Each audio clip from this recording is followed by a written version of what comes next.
Bonjour à tous, on se retrouve pour un conte qui s'appelle La Petite Sirène. Je vous préviens, c'est un peu triste. Bon. Voilà, si vous n'avez pas envie d'être triste, ne l'écoutez pas. La Petite Sirène.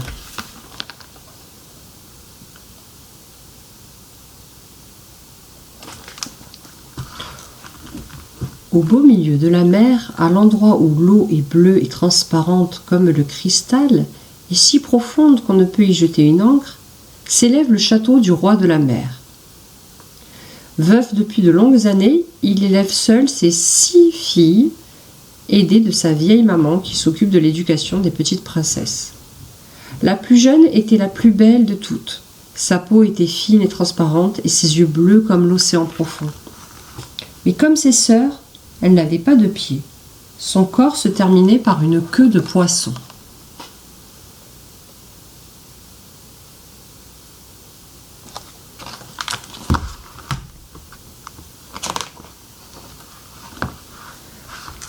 La petite sirène et ses sœurs adoraient écouter leur grand-mère leur parler du monde des humains. Quand vous aurez 15 ans, leur disait-elle, vous aurez la permission de monter à la surface, de vous asseoir au clair de lune sur les rochers et de regarder passer les grands vaisseaux.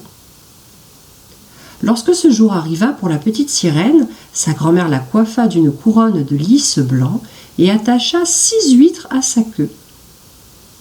Aussitôt, elle s'éleva aussi légère et brillante qu'une bulle à travers les eaux. Le soleil venait de se coucher lorsqu'elle arriva à la surface. Un grand navire à 3 mâts se trouvait là. Une seule voile tendue, car il n'y avait pas le moindre souffle de vent. Il y avait des lumières partout et de la musique.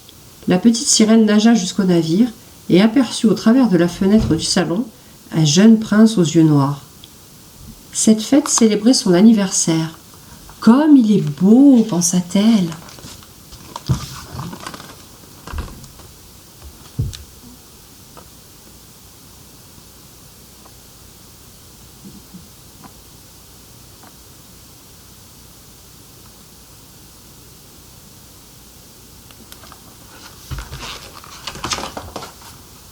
Soudain, tout devint très noir. En l'espace d'un instant, la mer s'agita furieusement. Le temps d'un éclair, la petite sirène les aperçut tous sur le pont en proie à une grande frayeur. C'est alors que le bateau se disloqua, projetant ses occupants dans la mer.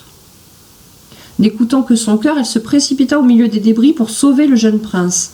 Après l'avoir retrouvé, elle l'emporta jusqu'à une crique, le déposa épuisé sur le sable au pied d'un temple et se cacha derrière un rocher. Une jeune fille ne tarda pas à s'approcher, puis elle repartit chercher de l'aide. Le prince revint à lui et sourit à tout le monde.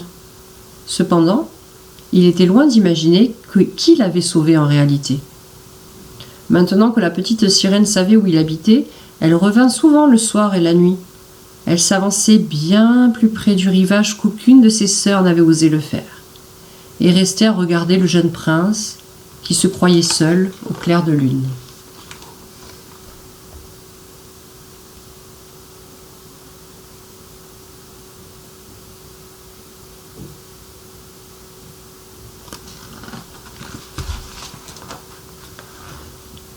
Plus elle venait l'observer, plus son envie de vivre parmi les humains devenait grande.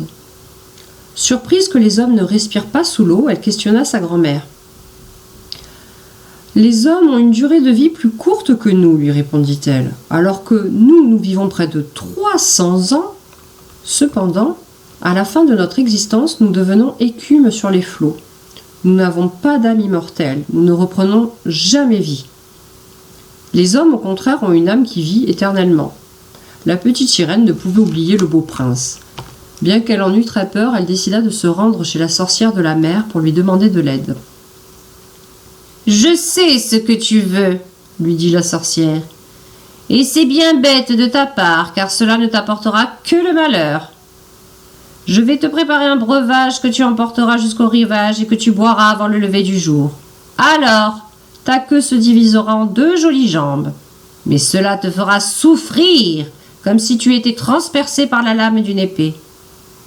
Seulement, après cela, tu ne pourras jamais redevenir sirène, ni jamais redescendre auprès de tes sœurs dans le palais de ton père. Et si tu ne gagnes pas l'amour du prince, Le lendemain matin de son mariage avec une autre, ton cœur se brisera et tu ne seras plus qu'écume sur la mer. Ce n'est pas tout. Pour prix de ce filtre, je veux ta si jolie voix.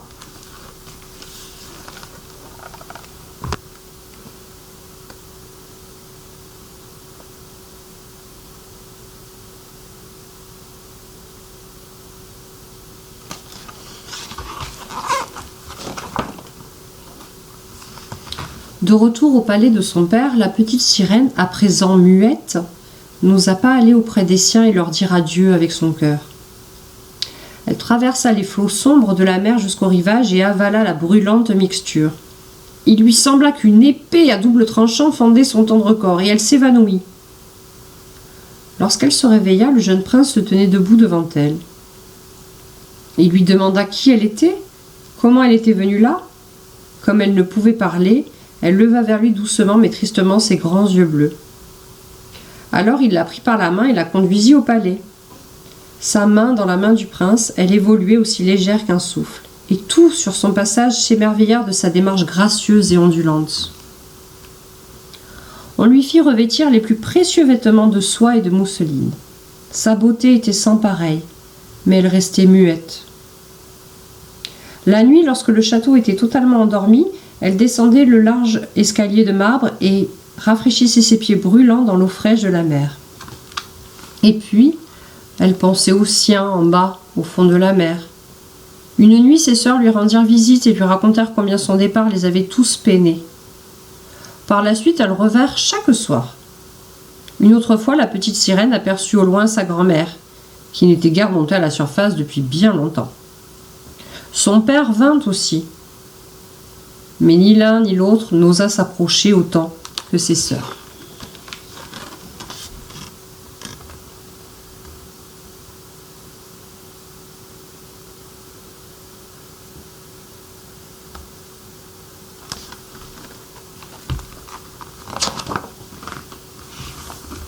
De jour en jour, la petite sirène devenait plus chère au prince. « Ne m'aimes-tu pas plus que toutes les autres ?» semblaient demander les yeux de la jeune fille quand il la prenait dans ses bras. « Oui, tu m'es la plus chère, disait le prince, ton cœur est le meilleur qui soit, et tu m'es la plus dévouée.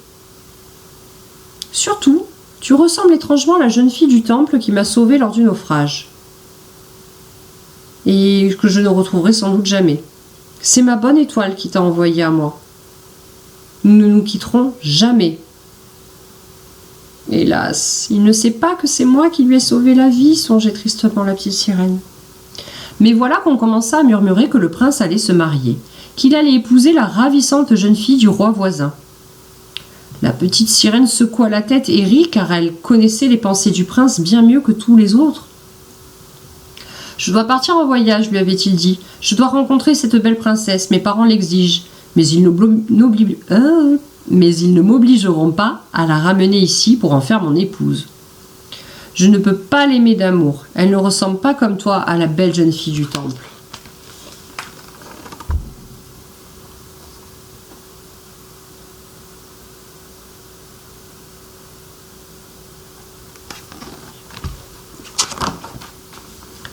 Peu de temps après, le vaisseau fit son entrée dans le port splendide de la capitale du roi voisin. La petite sirène était fort impatiente de juger de la beauté de cette princesse. Il lui fallut reconnaître qu'elle n'avait jamais vu fille plus gracieuse. Sa peau était douce et pâle, et derrière les longs cils, 2 yeux d'un bleu sombre souriaient. Ah, c'était elle, la jeune fille du temple. « Enfin, je te retrouve, dit le prince. C'est toi qui m'as sauvé lorsque je gisais comme mort sur la plage. » Et il serra dans ses bras sa fiancée rougissante. « Comme je suis heureux, dit-il à la petite sirène. Voilà que se réalise ce que je n'aurais jamais osé espérer. Toi qui me connais mieux que quiconque, tu dois te réjouir de mon bonheur. » La petite sirène lui baisait les mains, mais son cœur se brisait. Ne devait-elle pas mourir le lendemain de ses noces ? Le jour venu, la petite sirène, vêtue de soie et d'or, tenait la traîne de la mariée en pensant à tout ce qu'elle avait perdu en ce monde. Le soir même, les époux s'embarquèrent aux salves des canons. À la nuit tombée, on alluma des lumières de toutes les couleurs et les marins se mirent à danser.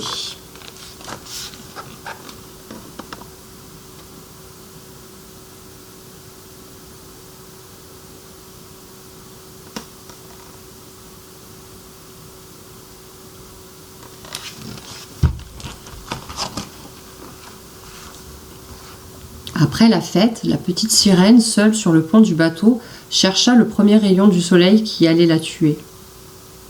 Soudain, ses sœurs apparurent à la surface de la mer. Elles étaient pâles, leurs longs cheveux ne flottaient plus au vent, ils avaient été coupés. « Nous les avons vendus à la sorcière pour que tu ne meures pas cette nuit. Ton seul espoir réside dans le couteau que voici. Avant que le jour ne se lève, tu devras le plonger dans le cœur du prince, et lorsque son sang tombera sur tes pieds, ils se réuniront en une queue de poisson, et tu redeviendras sirène. » La petite sirène prit le couteau et écarta le rideau de pourpre de la tente où reposaient les jeunes mariés. Elle vit la douce épousée dormant la tête appuyée sur l'épaule du prince. Elle se pencha et posa délicatement un baiser sur le beau front du jeune homme. Le couteau tremblait dans sa main. Incapable d'aller au bout de son geste, elle le lança tout à coup au loin dans les vagues. Alors, les yeux remplis de larmes, elle contempla une dernière fois le prince et se précipita dans la mer, où elle sentit son corps se dissoudre en écume.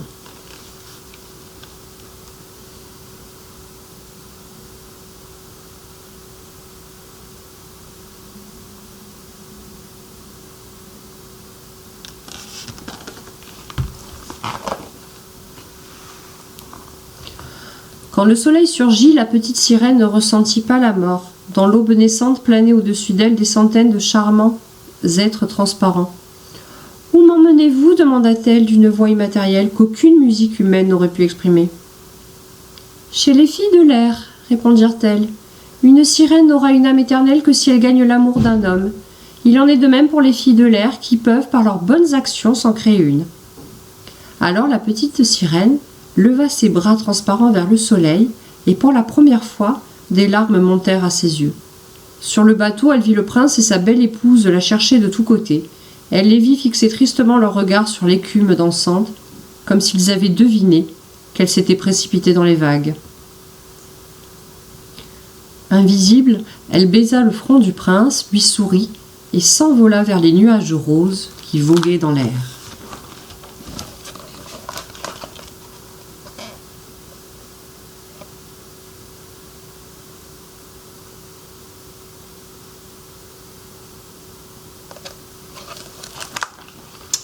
Voilà, l'histoire est terminée.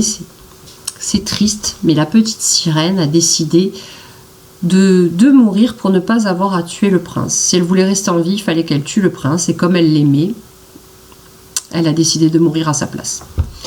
C'est une triste histoire, mais c'est une belle histoire. Allez, à bientôt.